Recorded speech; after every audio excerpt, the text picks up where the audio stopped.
Hello ඉතින් කොහොමද ඔයාලට අද මම ඕගොල්ලන්ට අරගෙන ඇවිල්ලා තියෙන්නේ මගේ දුවගේ බර්ත්ඩේ එකට අපි කොහොමද ප්‍රිපෙයාර් වෙන්නේ කියලා. ඉතින් මේ වීඩියෝ එකේදී මම කොහොමද මම කේක් එක හදන්නේ, ඒ වගේම මොන වගේ දේවල්ද මම ලෑස්ති කරන්නේ හැමදේම අරගෙන එනවා. ඉතින් මේ පාර බර්ත්ඩේ එක ගෙදර නෙවෙයි තියෙන්නේ වෙන තැනක තියෙන්නේ.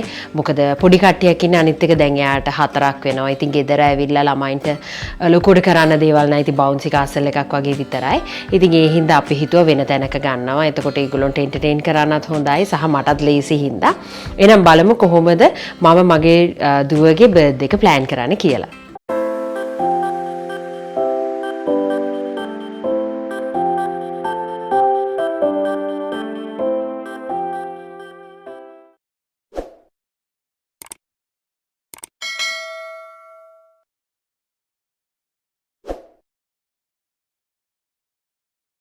මම අද කේක් එකට මේ යූස් කරන එඩිබල් ඉමේජස්. ඉතින් මේවා මෙහි print කරලා ගන්න පුළුවන්. මම දන්නවා ලංකාවේ තෝරන තැනක ගන්න තියෙනවා. ඉතින් ලීසි හින්දා මම ඒක යූස් කරනවා කේක් එකට.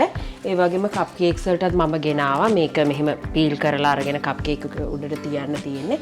ඉතින් මට තියෙන්නේ අද කරගන්න කුකීස් ටික හදන්න ඕනේ. කප් කේක්ස් මම හිතනවා. ඒ වගේම කේක් එක හදන්න ඕනේ. මම තාම මොනවා හරි හදනවාද කියලා තාම ඩිසයිඩ් කරලා නැහැ. මොකද මේ ලොකුවට ස්වීට් ටේබල් එකක් හදන්න නැහැ කියලා හිතුවා මේ එයාගේ 4 වෙනි බර්ත්ඩේ කින්ද.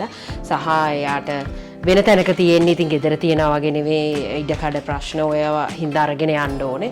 ඒ හින්දා ලොකුවට දේවල් හදන්න නැහැ කියලා හිතුවා. එන එකතු වෙලා ඉන්න මම පෙන්නන්නම් කොහොමද මම මේ ටික කරගන්නේ කියලා. දැන් මම මේක කපා ගන්න හදන්නේ. මේකේ මේ එල්සා වටේ මොකද මේකේ තියෙන මේ ඉමේජ් එක මට වෙනම ගන්න ඕනේ ෆොන්ඩන්ට් එකකට. ඒ හින්දා මම මේක කපා ගන්නවා. ඊට පස්සේ මම මේක කරන්නේ මේක කපාගෙන ඉවර වෙලා මේක වෙනම අරන් ෆොන්ඩන්ට් එකකට දා ගන්නවා කේක් එකට අලව ගන්න ඕනේ හින්දා. දැන් මම කරන්නේ මේකේ මේ එඩිබල් ග්ලූ තියෙනවා මෙහි ගන්න. ඉතින් මේ එඩිබල් ග්ලූ එක පොඩ්ඩක් මේකේ ගාලා ඊට පස්සේ ෆොන්ඩන්ට් එකේ අලවනවා.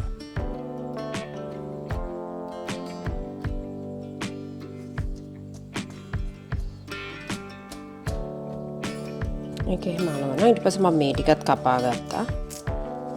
ටිකත් මේ ගමන් මම මේකේ ප්ලාස්ටික් එකක් වගේ යට තියෙනවා. මේ එඩිබල් ඉමේජස් ගොඩාක් සියුම්ව කපලා තියෙන ඒවා ගන්න එපා. මේ එතකොට හරි අමාරුයි මේවා කපා ගන්නට එහෙම. අරගෙන පස්සේ දැන් මම කරන්නේ මේ ටික ඔක්කොම අපව කපා ගන්නවා. අතේ වතුරවත් ග්ලූවත් තියාගන්න එපා. මොකද පින්තූරේ ගෑවුනොත් මේක ඊට පස්සේ ගැලවිලා යනවා. ඒ කියන්නේ පින්තූරේ ගෑවුනොත් ඒක පින්තූරය ලස්සන නැති වෙනවා. දැන් මම මෙතන මේවා ටිකත් මෙතන මේ කප් කේක්ස් වල ඒ පික්චර්ස් ටිකත් ෆොන්ඩන්ට් දාලා කවර් කරගන්න යන්නේ.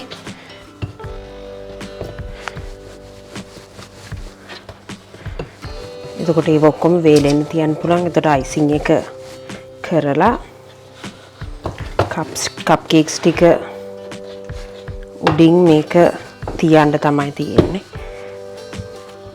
ගොඩක් හීනියටම ගන්නෙත් නැහැ. මේ ටිකක් මහතට තියෙන්න ඕනේ. ඉතින් මේ ඔක්කොම සීල් කරලා එන්නේ. අනිත් එක මේවා මේ තියෙනකොට dry warm place කියන්නේ dry cool place එකක තියන්න. warm නෙමෙයි cool place එකක. මොකද නැත්තම් මේවා සවුතු වෙනවා. ඉතින් මේ ගාන තමයි කප් කේක් එකේ normal ගාන. ඉතින් මම ඒ size එකටම කපනවා. ඊපස්සේ මම කරන්නේ මේකට ඉස්සලා වගේම glue දාලා picture එක අලව ගන්නවා. මේ එඩිබල් ග්ලූ මේවා මේ කෑවට ප්‍රශ්නයක් නැහැ. ඊපස්සේ මේක මේ විදිහට අර විදිහට කපලමයි තියෙන්නේ. ඉතින් ලේසි. හරියට සෙන්ටර් එක බලලා කලව ගන්නවා. මේවා දැන් ඔක්කොම වේලෙන්න තියන්න ඕනේ. ඉතින් දැන් මේ එල්සා එකට ගොඩක්ම සුදු නිල් තමයි. ඔයගොල්ලෝ කාටුන් එක බලලා තියෙනවා නම් දන්නවා ඇති.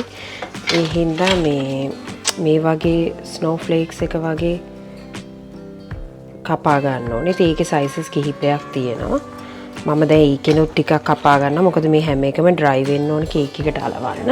ඉතින් මේක හරි ලේසි. මේක මෙහෙම තියලා ප්‍රෙස් කරන්න තියෙන මුලින්ම ප්‍රෙස් කරලා පොඩ්ඩක් හොලවන්න තියෙන්නේ. ඊට පස්සේ ඒක අච්චුවගෙන ඊට පස්සේ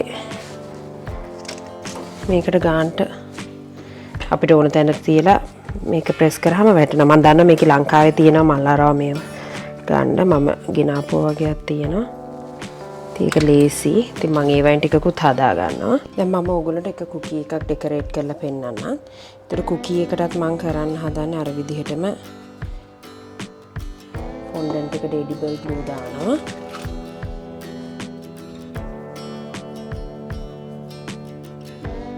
ඊට පස්සේ ඒක කුකී එක උඩින් අලවනවා. අලවලා මේකටත් එඩිබල් ග්ලූ දාලා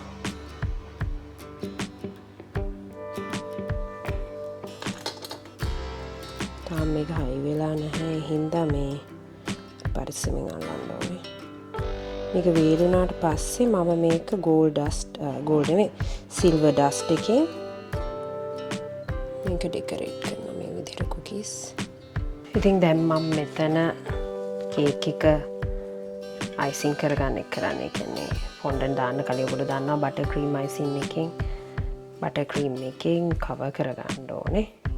ඊට පස්සේ තමයි ෆොන්ඩන්ට් එක දාන්න පුළුවන්. ඉතින් මම මේක දාලා මේක හදලා මොකද මේක විනාඩි 20ක් විතර ෆ්‍රිජ් එකේ දාන්න ඕනේ. එතකොට තමයි බටර් ක්‍රීම් එක හොඳට හයි වෙලා තියෙන්නේ. ඉතින් දැන් මම මෙතන කේක් එක අයිසිං කරගන්න කරන්නේ. කියන්නේ ෆොන්ඩන්ට් දාන්න කලින් ඔයගොල්ලෝ දන්නවා බටර් ක්‍රීම් අයිසිං එකෙන් බටර් ක්‍රීම් එකෙන් කවර් කරගන්න ඕනේ. ඊට පස්සේ තමයි ෆොන්ඩන්ට් එක දාන්න පුළුවන්. ඉතින් මම මේක දාලා මේක හදලා මොකද මේක විනාඩි 20ක් විතර ෆ්‍රිජ් එකේ දාන්න ඕනේ. එතකොට තමයි බටර් ක්‍රීම් එක හොඳට හයි වෙලා තියෙන්නේ. ඉතින් මෙතනදී මම කරන්නේ කේක් එක කවර් කරගන්න එක ෆොන්ඩන්ට් එකකින්. ඉතින් ඔයගොල්ලෝ දන්නවා මගේ තව වීඩියෝස් තියෙනවා කොහොමද කේක් එක කවර් කරගන්න කියලා. ඉතින් දන්නේ නැති කෙනෙක් ඉන්නවා නම් අලුත් කෙනෙක් එකතු වෙනවා නම් channel එකත් එක්ක ඔයගොල්ලන්ට පුළුවන් මගේ අනිත් වීඩියෝස් බලලා ඉගෙන ගන්න.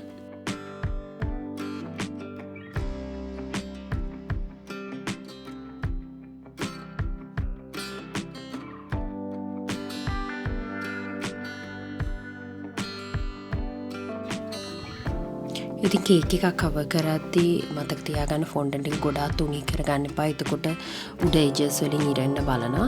ඒ වගේම තමයි ඔයගොල්ලෝ මේක හොඳට ස්මූත් කරලා ලස්සනට ගන්න ඕන නම් හිමීට අතේ හුරුව වැදගත් වෙනවා. නමුත් කාලයත් එක්ක ඒක හදා ගන්න පුළුවන්.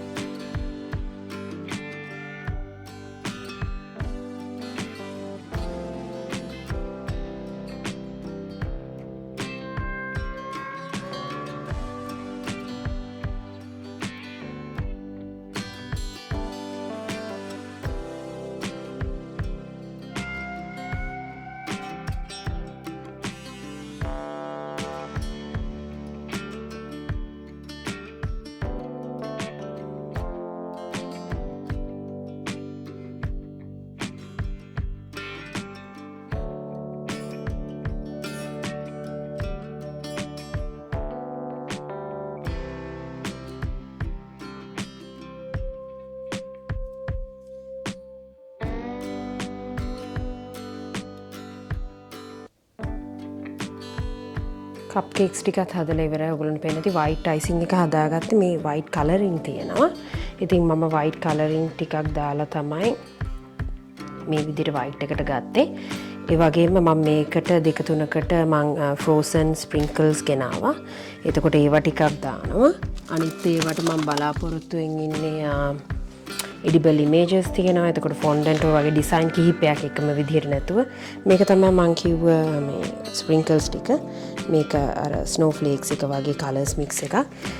මේක ඊට පස්සේ කප් කේක්ස් වල උඩින් දාන්න තමයි මම හිතාගෙන ඉන්නේ.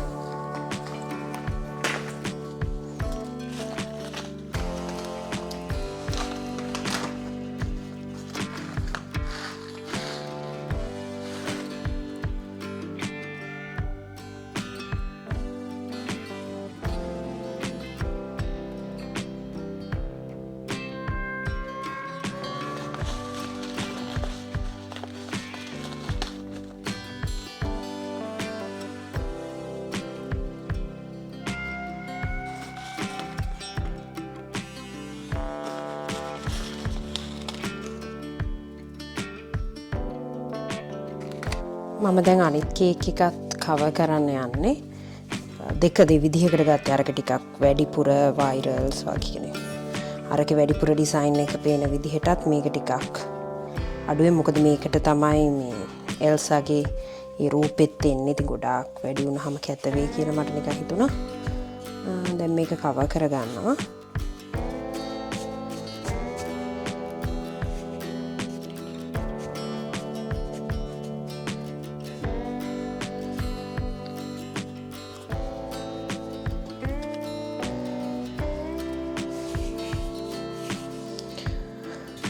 මම මේක දැම්මම දාන්නේ නැහැ මේ අනිත් කේක් එක උඩට.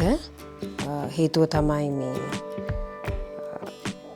මම ඒ කියන්නේ දැන් මේක දාලා හිටනේ පාටි එක තියෙන. එතකොට මේක බර වැඩි. ඒ හින්දා මේක මම මෙහෙම තියලා මම මේක හෙට තමයි හයි කරන්නේ. හෙට යනකොට මේක ටක් ගාලා අරක උඩින් තියලා හදලා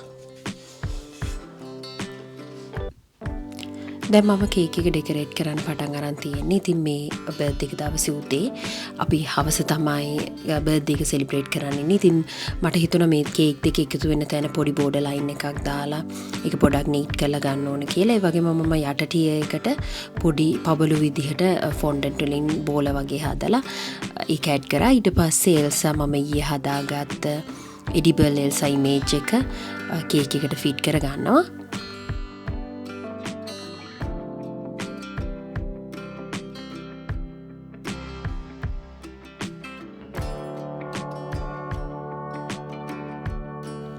ඊට පස්සේ මට හිතුණා මෙතන එල්සා විතරක් තියෙනකොට වඩා එයාගේ ඩ්‍රෙස් එක වගේ හැදුවොත් ඒක ටිකක් නැචරල් ගතියක් එනවා කියලා. ඔයගොල්ලෝනේ පේනවා ඉතින් බබා නම් දැම්ම එක්සයිටඩ් එයාගේ බර්ත්ඩේ එකට. ඉතින් ඊට පස්සේ මම කරේ තුනියට ෆොන්ඩන්ට් එක අරගෙන ඊට පස්සේ ප්ලීට් එක වගේ තියලා හිමීට එල්සා අර කේක් දෙක එකට කනෙක්ට් වෙන තැනට ඒ ෆොන්ඩන්ට් එක තියලා ප්ලීට්ස් හදන්න පටන් ගත්තා.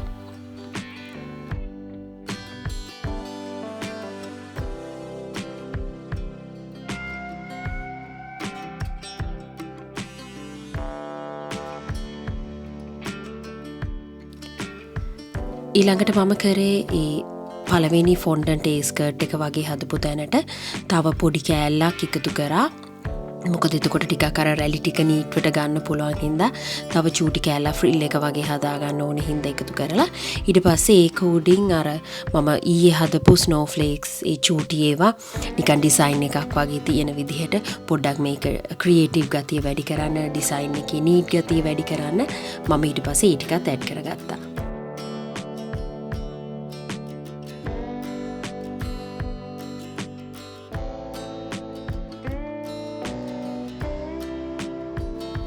ඉතින් මේ විදිහට තමයි ෆයිනල් ටච් අප් එක වෙන්නේ. මම අර ඊයේ හදාගත්ත ඔක්කොම එක එක සයිසස් වල ස්නෝ ෆ්ලේක්ස් ටික ඇඩ් කරන එක, ඒ වගේම බබාගේ නේම් ටැග් එක ඇඩ් කරන එක, ওই විදිහට Tamanට කැමති විදිහට Taman හදාගත්ත දේවල් වලින් ඩෙකොරේට් කරගන්න පුළුවන්.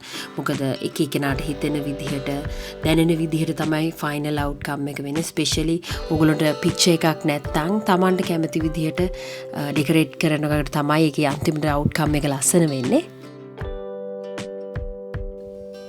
කේක් එකේ ෆ්‍රන්ට් එක විතරක් නෙමෙයි කේක් එකේ පිටිපස්සත් අනිවාර්යෙන් ඩිසයින් කරන්න. මොකද කවුරු හරි කෙනෙක් කේක් එක වටේ බැලුවොත් අඩුපාඩු නැතුව දකින්න පුළුවන් මුළු කේක් එකටම ඉක්වල් විදිහට ඩිසයින් කරොත් ඒ වගේම ලස්සනයි. අපි දන්නේ අපිට කේක් එක කොහොම තියන්න වේද, ගොඩක් මැදක තියන්න වුණොත් පිටිපස්ස උනත් කේක් එකේ පේනවා. ඒ හින්දා ඉක්වලි ඩෙකොරේට් කරන්න කේක් එක.